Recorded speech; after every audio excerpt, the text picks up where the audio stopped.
Good morning, or good afternoon, good evening, depending where you are.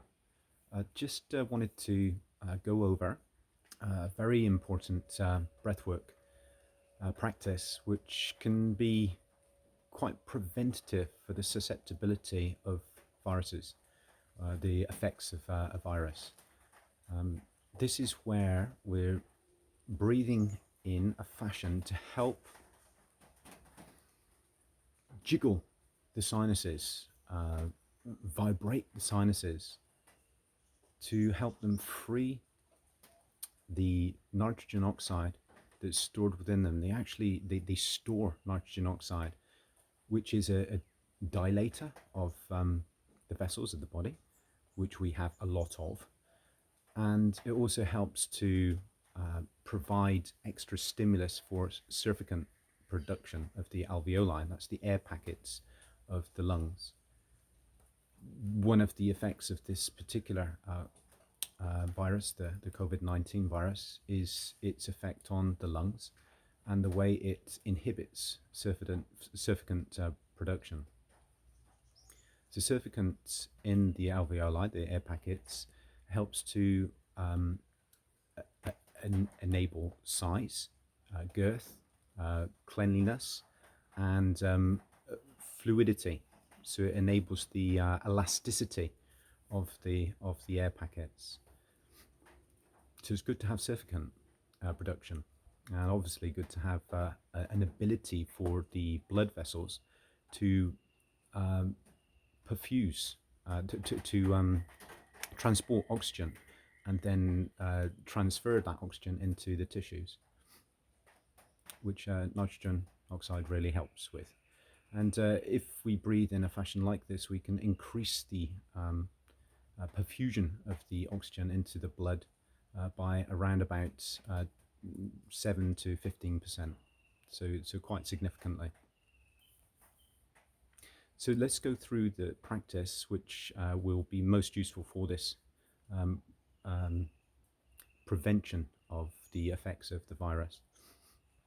It's called Brahmani breathing, and it's another yogic breathwork technique, again enabling the vibrancy of the sinuses to let this nitrogen oxide go.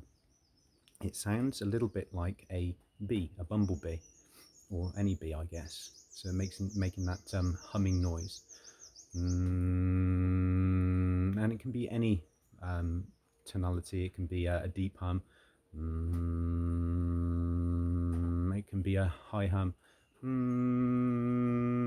It doesn't really matter as long as you are getting a hum that's heading through the nasal passages. So you're breathing out with the exhalation through your nose, but with a hum. And I'll explain some of the intrinsics as we go through this. It does involve a little bit of specificity with the technique. So various components, various variables need to be kind of like established, first of all, as a prerequisite. Yeah.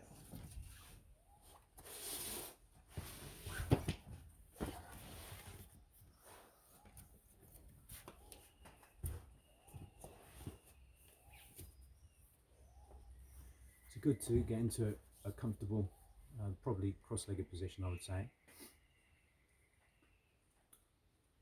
Putting the thumbs, these are the thumbs are on either side, onto the tragus of the ear. That's the little flap you get at the front.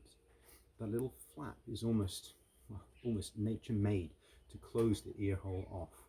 So if you just press it backwards, it will close the ear hole off.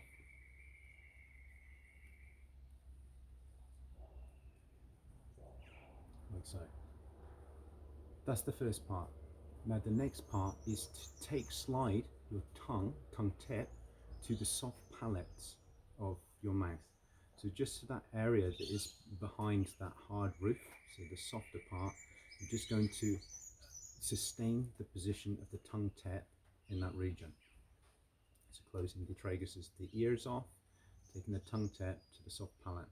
If you want to, and if you have practiced and you are able to do so, you can take your tongue tip further back past the uvula and up the pharynx. so the nasopharynx, and touching the vomer bone at the top. Do not do this if you haven't practiced it before, and don't do it if you can't do it. There's no point. You'll just choke yourself, or you'll just strain your tongue. So just take it back to a comfortable place that feels like you're going beyond the hard palate.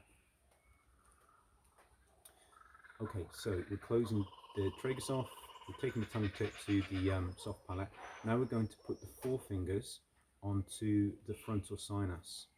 So the area that is just above the eyebrows, which underneath would be the caves within the frontal bones, which store that nitrogen oxide.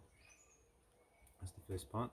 Just down below that, we're going to split the fingers off and put the middle finger, ring finger, and the little finger on the maxillary sinus. If you want to, you can put the fingers on the eyes. It's a nice calming effect on the eyes, and I would say actually that's the one I prefer. So I prefer to put my index fingers onto the frontal bone, middle fingers onto the eyes, ring fingers onto, and little fingers onto the maxillary sinus. And then it's a matter of technique, just with the breath. So the breath is again sounding like a bee. In India they would have called it a black bee. So the black bee makes that humming noise, as we would have all heard with the general sort of honeybees and bumblebees as they buzz around, which they're significantly less these days, aren't they, seemingly, which is a bit sad. Okay, so we're going to go through the technique now. If at any point it feels like you're getting out of breath, or it feels like you're starting to hyperventilate, that isn't it. Just take a relax, chill out, do some ujjayi breathing maybe, or some yogic breath, and then come back to it. It should be a relaxed breathing, so a relaxed form of breathing, and the out breath should be significantly longer than the in breath. Yeah, so significantly longer, because we're also advantageously working on helping to balance that carbon dioxide and oxygen in the body. It might be that you become a little bit hypoxic in the blood, but increase your carbon dioxide in the tissues. This is great. This is the balancing effect. As long as you're not breathing out too much carbon dioxide with this one. So in other words, not hyperventilating. Let's do it. Let's go for it. So we're just going to close the ear off with the tragus flaps. We're going to put the forefingers onto the frontal sinus. We're going to put the other fingers onto the rest of the front of the face, so the maxillary sinuses and eyes. And I'm going to take my tongue tip to the soft palate, and it goes a bit like this.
it goes.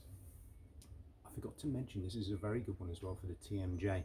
So if you notice that the jaw is starting to tense up, there's often a habit that you manage to catch because of the concentration of the breath and the way it vibrates through the throat, the hyoid bone, or close to the hyoid bone.